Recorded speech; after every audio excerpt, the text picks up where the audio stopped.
Hey people. Oh, sorry, wrong intro. Hello guys and gals. I've been watching too much of a certain YouTuber. Anyway, you've got your chords, you've got your chord rhythm, and you've got a bass line. Where do we go now? Let's have a look. Okay, so after last video, we have a chord progression. We got our rhythm for that progression via the means of a bass line. And it's sounding like...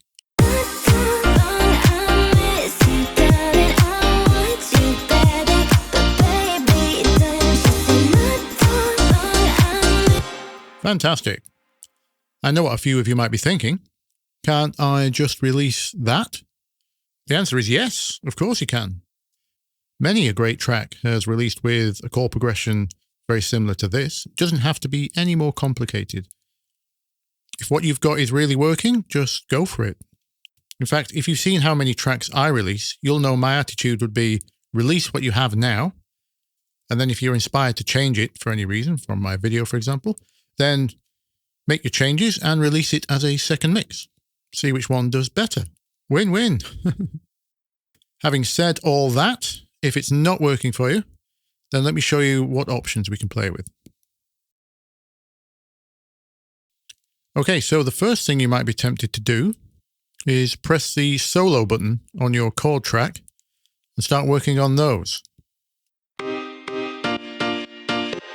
But I'm going to advise you not to do that. Your best chance of getting something to work with everything is to listen to it with everything. Say no to that solo. So we're going to listen to this chord part here whilst everything else is playing.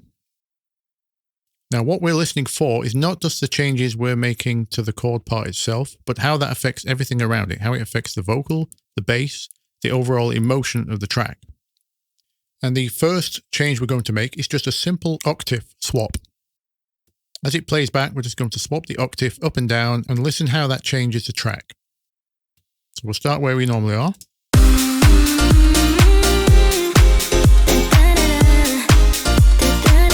Let's go up one.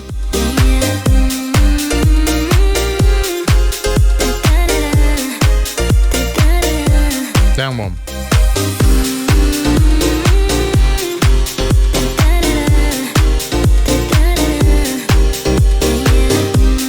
Okay, so that revealed a few things. What I heard there was the upper octave sounded really energetic. That sounded really hype. I like that.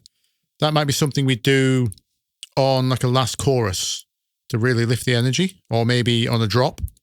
And the lower octave sounded too muddy, but it did give the vocal a little bit more space, which is giving me an idea for the first option we can play with. And that's called voicing. Now, because the low octave was too low, it doesn't mean we have to move all the notes. There's something we can do called voicing. All voicing a chord is changing the order of some of the notes by changing their octave. So the first one I'm going to change is, I'm going to change the top note. I'm going to move this down one octave so it goes underneath. So these are still the same chord, it's just a different voicing. Let's listen back to how that sounds.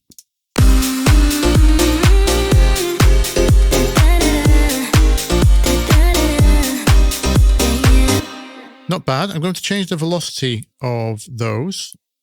They were standing out a little bit too much.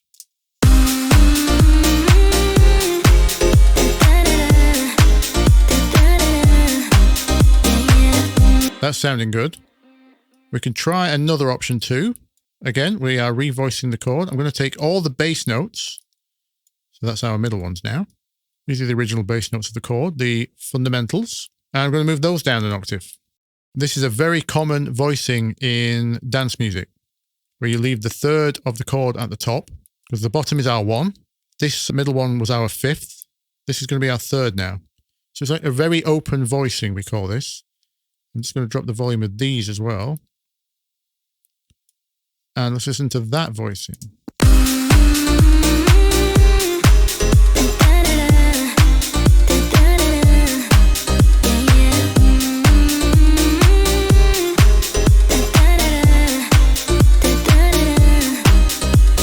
Not bad also. So that's voicing. Okay, so the next option we have is chord extensions. What does extension mean? It's just extending the chord beyond its 3-note form to a 4 or 5 or even 6-note variant. So if I just add one on top here, let me keep everything in the scale by keeping it on the white notes.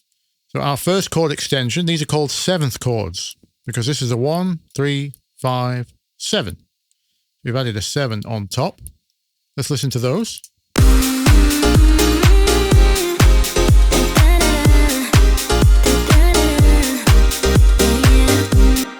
Sounding very 90s already.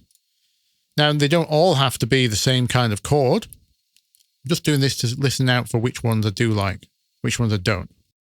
And I don't like our chord 7 here as a 7th chord. So let's listen to that.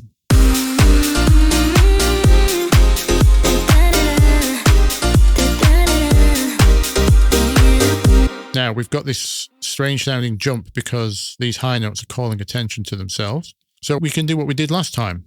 We can play with the voicing. I'm going to do the same voicing we had just previously. We're going to move our bass down, the octave. We're going to move our 5th note down. And because these are stuck out on top, these are going to go down as well. Listen to how that sounds.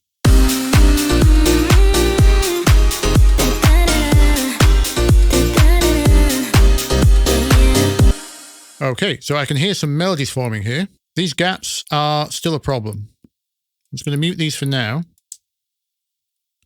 But I do like what's happened here.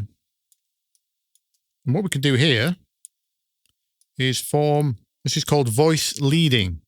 So I'm going to add the D here. I know we've already got a D below. We don't have to get rid of that. We can duplicate notes of the chord. There's no rules there. Well, maybe someone like Bach would never do it. But we ain't classical now. What I'm trying to do here is, let me show you the notes.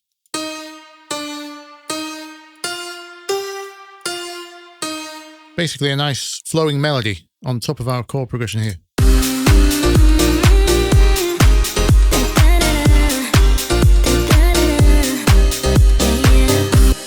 So that's taking shape. Is there a way we can squeeze in this by adding the G's back in here?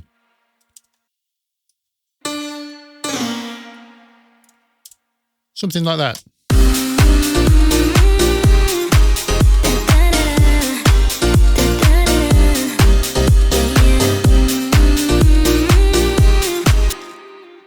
So that's some extensions with voicings altogether.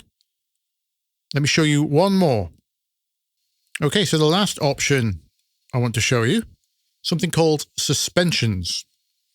Now, a chord suspension is simply when you take the middle note, note 3 in the scale, and move it either side. So it's either on the 2 or the 4. Why are they called suspensions? Well, they're kind of in suspense because they sound like they want to resolve back to the original. Let me show you a quick example. So this would be suspended 4th, because this is on the 4. And this is the original chord. Here, that one is kind of tense. And then the original. One resolves to the other. And we can do the same with a suspended 2nd chord, which is when you move it to the 2. And the original.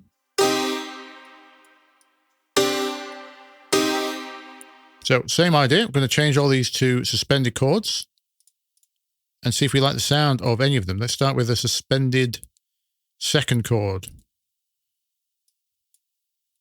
So hear that.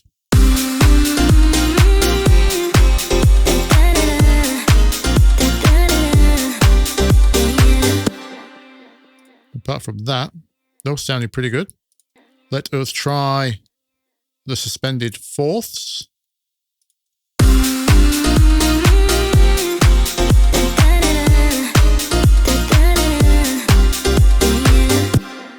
I can hear what we might do at the end here. Speaking of tension and release, something like this might work. Or maybe even go from a 4th to a normal to a suspended 2nd. Something like that. I've just gone back to our open voicing here. with the third at the top. I'm going to play around with that melody we had there and then see how these sound.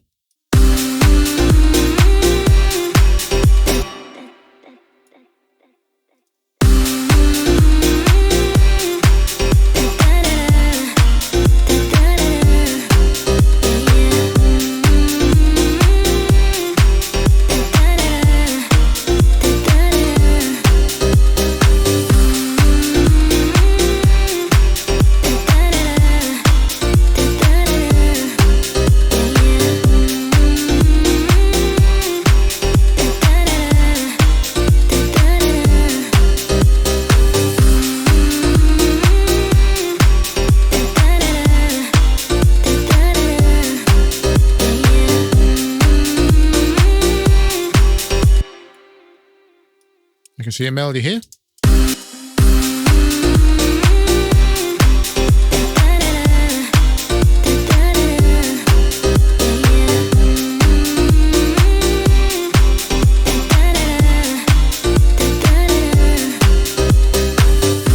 Something like that. So that's called suspensions, fourths and seconds.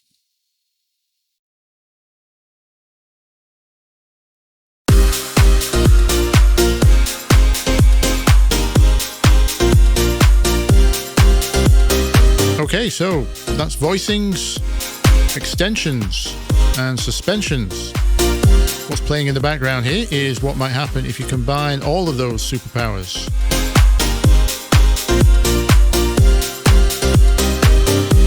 What do you think? Sounds pretty good, right? Well, you know what to do if it helps you.